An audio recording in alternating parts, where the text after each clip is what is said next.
Hello friends, welcome to my channel. तो आज जैसा कि आप लोगों ने थंबनेल में देख ही लिया होगा, इस वीडियो में हम स्वास्थ्य बीमा और उनके लाभ के विषय में बात करने वाले हैं। इससे पहले कि मैं वीडियो शुरू करूं, तो जो लोग मेरे इस चैनल में नए हैं, कृपया मेरे इस चैनल को सब्सक्राइब कर लीजिए, क्योंकि मैं इंश्योरेंस रिलेटेड नए नए वीडियोज़ लाता रहता हूँ जो कि आप लोगों के लिए काफ़ी इन्फॉर्मेटिव हो सकती है। तो कृपया मेरे चैनल को लाइक और सब्सक्राइब करना ना भूलें। तो चलिए वीडियो शुरू करते हैं। स्वास्थ्य बीमा और उनके लाभ। स्वास्थ्य बीमा मतलब हेल्थ इंश्योरेंस।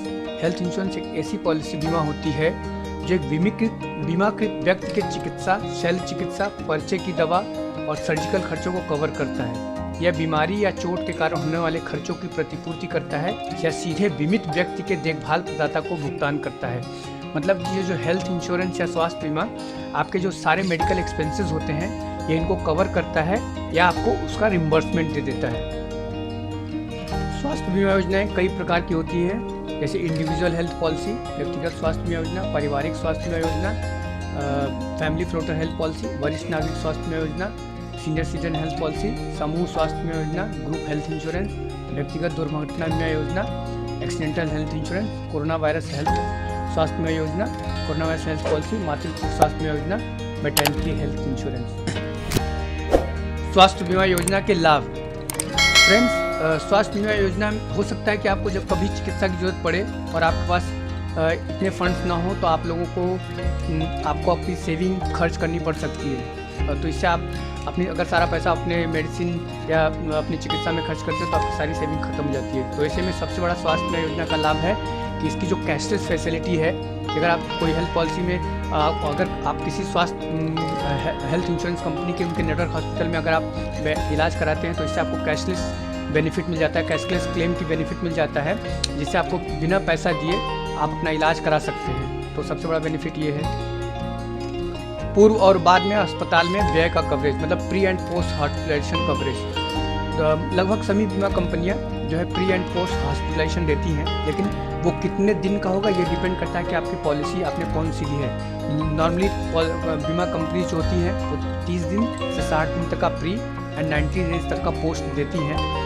तो इसका मतलब ये हुआ कि अगर आप 30 अस्पताल में भर्ती होने के पहले आपने 30 या 60 दिन से पहले जो भी आपने मेडिसिन पे अपना पैसा एक्सपेंस किया है, अस्पताल से डिस्चार्ज होने के बाद 90 डेज तक जो आप अपना एक्सपेंस होगा वो सारी बीमा कंपनीज आपको कवर करती हैं। नेक्स्ट बेनिफिट है एम्बुलेंस शुल्क। मतलब एम्बुलेंस शुल्क में ये होता है कि ये आपके पॉलिसी में प्री डिफाइन होता है कि आपको कंपनी आपको कितना पैसा देगी। ये पॉलिसी लेते समय आपको देखना पड़ेगा कि आपकी पॉलिसी में आपको कंपनी कितना पैसा एम्बुलेंस के रूप में दे रही है। पहले से मौजूद प्री एग्जिस्टिंग डिजीजेज। नॉर्मली जो बीमा कंपनीज होती हैं, वो जो प्री एग्जिस्टिंग डिजीज होती है वो 2 साल से 4 साल के बीच में कवर करती है। डिपेंड करता है कि आपने कौन सी पॉलिसी ली है, उसमें क्या फीचर्स हैं। तो अगर आपकी बीमा कंपनी 2 साल के बाद कवर करती है तो आपका 2 साल प्री एग्जिस्टिंग डिजीज 2 साल के बाद कवर होगा। 4 साल अगर कोई आपकी पॉलिसी जो है 4 साल की में फीचर्स है कि 4 साल के बाद कवर होगा, तो वो 4 साल के बाद कवर होगा। तो जैसे प्री एग्जिस्टिंग डिजीज में जैसे डायबिटीज़ हो गया, हार्ट अटैक हो गया, हाई ब्लड प्रेशर हो गया, हार्निया हो गया, ये सारी बीमारियाँ और भी ढेर सारी बीमारियाँ हैं जिसको हम प्री एग्जिस्टिंग डिजीज या इसके अलावा भी कोई भी आपको बीमारी हो प्री एग्जिस्टिंग डिजीज में आती है, लेकिन इसको आपको पॉलिसी लेते समय डिस्क्लोज करना बहुत ही ज़रूरी है। नेक्स्ट है रूम रेंट। नॉर्मली क्या ये रूम रेंट भी आपके पॉलिसी के पे सिलेक्शन पे डिपेंड करता है। अगर आप कब सम एश्योर्ड की पॉलिसी लेते हैं तो नॉर्मली उसमें रूम रेंट में कैपिंग होती है, लेकिन अगर आप हायर सम एश्योर्ड में जाते हैं तो उसमें रूम रेंट में कैपिंग नहीं होती है।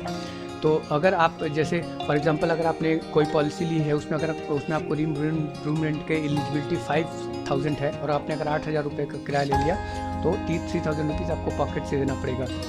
तो नेक्स्ट है कि आप अपनी स्वास्थ्य बीमा योजना के लिए जो आप प्रीमियम पे करते हैं, इसमें आप 80D का लाभ ले सकते हैं। तो इसमें क्या है, इसमें डिफरेंट क्राइटेरिया होते हैं कि अगर आप अपने और अपनी फैमिली के लिए लेते हैं तो इसमें आपको 25000 रुपये तक की छूट मिलती है।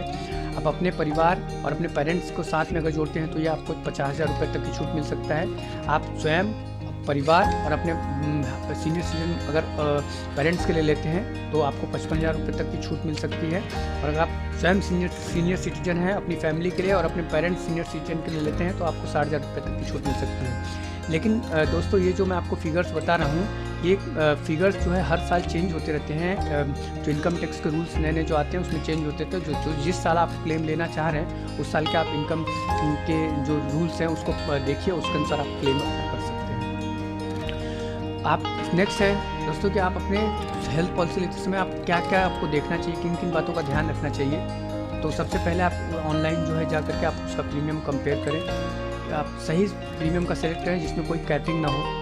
आप ज़्यादा कोशिश करें कि आप फैमिली हेल्थ फ्लोटर पॉलिसी लें। उससे क्या होता है कि अगर आप फॉर एग्जाम्पल अगर आपने फैमिली फ्लोटर ली और आपने 10 लाख की पॉलिसी ली तो आप वो 10 लाख रुपए का जो है कोई भी पर्सन यूज़ कर सकता है। इसमें ये बेनिफिट होता है और इसमें प्रीमियम भी कम आता है। और ऐसी पॉलिसी चूज़ करिए जो कि आप लाइफ लॉन्ग रिन्यू कर सकें। ये भी देखिए कि कैमरे जो आप इसमें रूम रेंट में कोई कैपिंग ना हो, क्योंकि रूम रेंट में अगर कैपिंग होता है तो उससे आपके तो अदर एक्सपेंसेस होता है उसमें कैपिंग हो जाता है, जो कि लोगों को पता नहीं होता। और बाद में जब क्लेम करने जाते हैं तो जो वो क्लेम अमाउंट करते हैं कम मिलता है तो वो सोचते हैं कि कंपनी ने पैसा नहीं दिया। आप ये देख लीजिए कि उनके नेटवर्क हॉस्पिटल की लिस्ट अच्छी हो, जो आपके आसपास हॉस्पिटल्स हों, अच्छे हॉस्पिटल्स हों, उसमें कंपनी का टाई अप हो जिससे आपको नेटवर्क कैशलेस क्लेम मिल सके। आप उनका क्लेम सेटलमेंट रेशियो जरूर देखिए। और ये भी देखिए कि आपको उसमें जो है हर साल हेल्थ चेकअप मिलता है। ये भी एक हेल्थ पॉलिसी में एक फीचर्स होना चाहिए जिससे आपको अपने हेल्थ में आपका हेल्थ के विषय में इंफॉर्मेशन मिलता रहता है।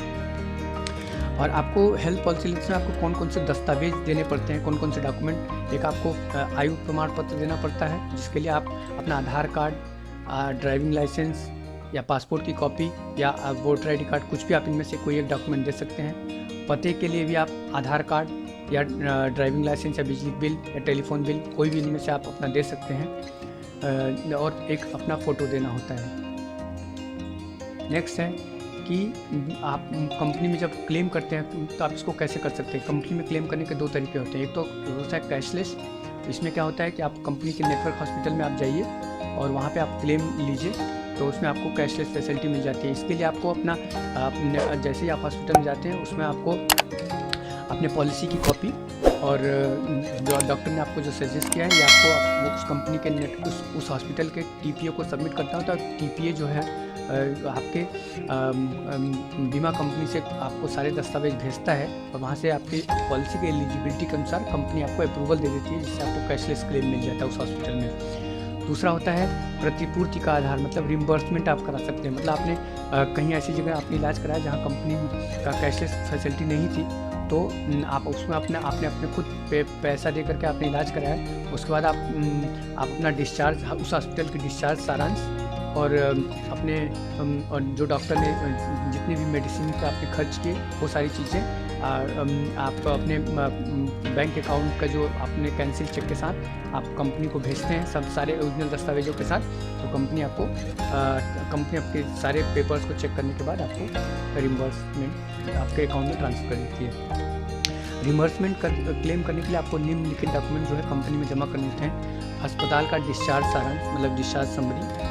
आपका उन कंपनी का एक क्लेम फॉर्म होता है वो भी आपको साइन करके जमा करना होता है। डॉक्टर ने अगर कोई जो भी आपको डायग्नोसिस किया है वो अगर आपने हॉस्पिटल में जो आपने एक्सपेंसेस किया है, मेडिकल स्टोर से आपने जो भी मेडिसिन खरीदे हैं उसकी ओरिजिनल कॉपी और कोई कुछ और भी अगर आपने खर्च किया है तो उसका भी बिल, ओरिजिनल बिल, अपने ID प्रूफ और कैंसिल चेक के साथ आपको कंपनी के में सबमिट करना होता है। तो कंपनी उसको चेक करने के बाद आपका क्लेम आपको दे देती है। तो थैंक यू दोस्तों, इस वीडियो में इतना ही। उम्मीद करता हूँ कि आप लोगों को ये हेल्थ इंश्योरेंस रिलेटेड आपको इन्फॉर्मेशन काफ़ी अच्छा लगा होगा। तो कृपया मेरे चैनल को सब्सक्राइब करना मत भूलिएगा। और अगर आपको किसी हेल्थ पॉलिसी या किसी इंश्योरेंस से रिलेटेड किसी भी तरह की आपको हेल्प चाहिए तो आप मेरे नंबर पर कॉन्टैक्ट कर सकते हैं और मैं आपको अच्छी से अच्छी इन्फॉर्मेशन देने की कोशिश करूँगा। Thank you.